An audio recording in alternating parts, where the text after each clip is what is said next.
ಶ್ರೀ ಗುರುಭ್ಯೋ ನಮಃ ಹರಿ ಓಂ. ಪ್ರೀತಿಯ ವೀಕ್ಷಕರಿಗೆಲ್ಲ ನಮಸ್ಕಾರಗಳು. ಹರೇ ರಾಮ.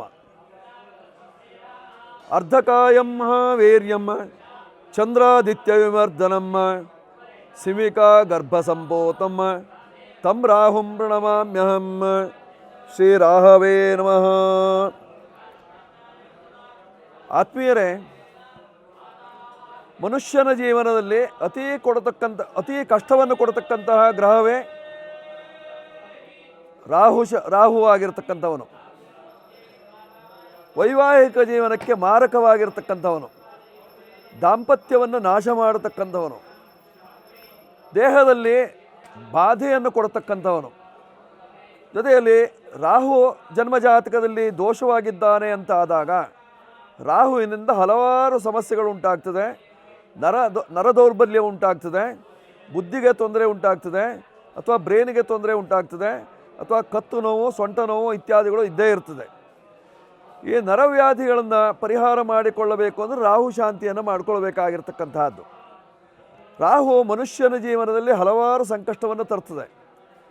ರಾಹು ಹುಟ್ಟುವಾಗಲೇ ರಾಹು ಏನಾದರೂ ಬಂದಿದ್ದಾನೆ ಅಂದರೆ ಜೀವನ ಪರ್ಯಂತರವಾಗಿ ಹಲವಾರು ಸಮಸ್ಯೆಗಳು. ನಿಮಗೆ ರಾಹು ದಶಾ ಬಂದಿದೆ ಅಂತಾದರೆ ಆ ರಾಹು ದಶಾ ಕಾಲದಲ್ಲಿ 18 ವರ್ಷಗಳ ಕಾಲವೂ ಸಹಿತವಾಗಿ ತೊಂದರೆಯನ್ನು ಕೊಡ್ತಾನೆ. ರಾಹು ದಶಾ ರಾಹು ಭುಕ್ತಿಯಾಗಿರಲಿ, ಅಥವಾ ರಾಹು ಬೃಹಸ್ಪತಿಯ ಸಂಧಿ ಕಾಲವಾಗಿರಲಿ, ಅಥವಾ ರಾಹುವಿನ ದಶಾ ಕಾಲದಲ್ಲಾಗಿರಲಿ, ಅಥವಾ ಯಾವುದೇ ದಶೆಯ ರಾಹು ಭುಕ್ತಿಯ ಕಾಲದಲ್ಲಾಗಿರಲಿ, ಅಥವಾ ಕುಜರಾಹು ಸಂಧಿ ಕಾಲದಲ್ಲಾಗಿರಲಿ, ಆ ರಾಹುವಿನ ಉಪದ್ರವ ಹಲವಾರು ರೀತಿಯಲ್ಲಿ. ಅದರಲ್ಲೂ ವೈವಾಹಿಕ ಜೀವನಕ್ಕೆ ದ್ವಿಭಾರ್ಯ ಯೋಗವನ್ನು ತರುವಂಥವನು ರಾಹು, ಅಥವಾ ದ್ವಿಭರ್ತೃ ಯೋಗವನ್ನು ತರತಕ್ಕಂಥವನು ರಾಹು. ಬಹುಭಾರ್ಯ ಯೋಗ, ಬಹುಭರ್ತೃತ್ವ ಯೋಗ ಇತ್ಯಾದಿಗಳನ್ನೆಲ್ಲ ಕೊಡ್ತಕ್ಕಂಥವನು ರಾಹುವೇ ಆಗಿದ್ದಾನೆ. ಈ ರಾಹುವಿನ ದೋಷವನ್ನು ಪರಿಹಾರ ಮಾಡಿಕೊಳ್ಳೋದು ಹೇಗೆ? ನೀವು ರಾಹು ಶಾಂತಿಯನ್ನೇ ಮಾಡಿಕೊಳ್ಳಬೇಕಾಗಿರ್ತಕ್ಕಂಥದ್ದು.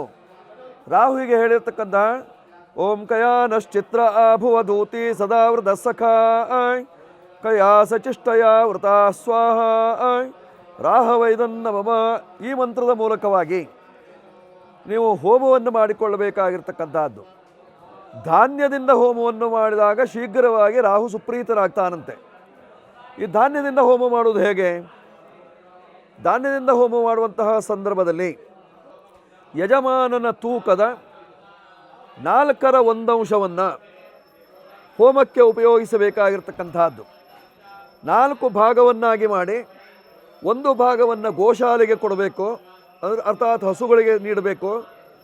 ಮತ್ತೊಂದು ಭಾಗವನ್ನು ನದಿಗೆ ವಿಸರ್ಜನೆಯನ್ನು ಮಾಡಬೇಕು. 1 ಭಾಗವನ್ನು 4 ಭಾಗ ಮಾಡಿ 4 ಜನ ಬ್ರಾಹ್ಮಣರಿಗೆ ದಾನವನ್ನು ಕೊಡಬೇಕು. ಇನ್ನೊಂದು ಭಾಗವನ್ನು ಹೋಮಕ್ಕೆ ಉಪಯೋಗಿಸಬೇಕಾಗಿರ್ತಕ್ಕಂಥದ್ದು. 18,000 ಜಪ 1800 ಸಂಖ್ಯೆಯಲ್ಲಿ 1800 ಸಂಖ್ಯೆಯಲ್ಲಿ ಉದ್ದಿನ ಕಾಳಿನಿಂದ ಹೋಮವನ್ನು ಮಾಡಿದಾಗ, ಮಾಷಧಾನ್ಯದಿಂದ ಹೋಮವನ್ನು ಮಾಡಿದಾಗ ರಾಹು ಸುಪ್ರೀತನಾಗಿ ಅವರಿಗೆ ಬರುವಂತಹ ಕಷ್ಟಾದಿಗಳನ್ನು ಪರಿಹಾರ ಮಾಡುವುದರ ಜೊತೆಯಲ್ಲಿ ವಿದ್ಯೆಗಾಗಿರಲಿ, ಉದ್ಯೋಗಕ್ಕಾಗಿರಲಿ, ಆರೋಗ್ಯದ ವಿಷಯದಲ್ಲಾಗಿರಲಿ, ಅಥವಾ ವೈವಾಹಿಕ ಜೀವನದ ವಿಷಯದಲ್ಲಾಗಿರಲಿ, ಅಥವಾ ದಾಂಪತ್ಯದ ವಿಷಯದಲ್ಲಾಗಿರಲಿ ಬರುವಂತಹ ದೋಷಾದಿಗಳನ್ನೆಲ್ಲವನ್ನು ತೆಗೆದು ಅವರ ಸಂಕಷ್ಟವನ್ನು ಪರಿಹಾರ ಮಾಡಿ ಸುಖವನ್ನು ನೀಡ್ತಾನಂತೆ. ಅದಕ್ಕೋಸ್ಕರವಾಗಿಯೇ ಮಾಡುವಂತಹದ್ದು ರಾಹು ಶಾಂತಿ.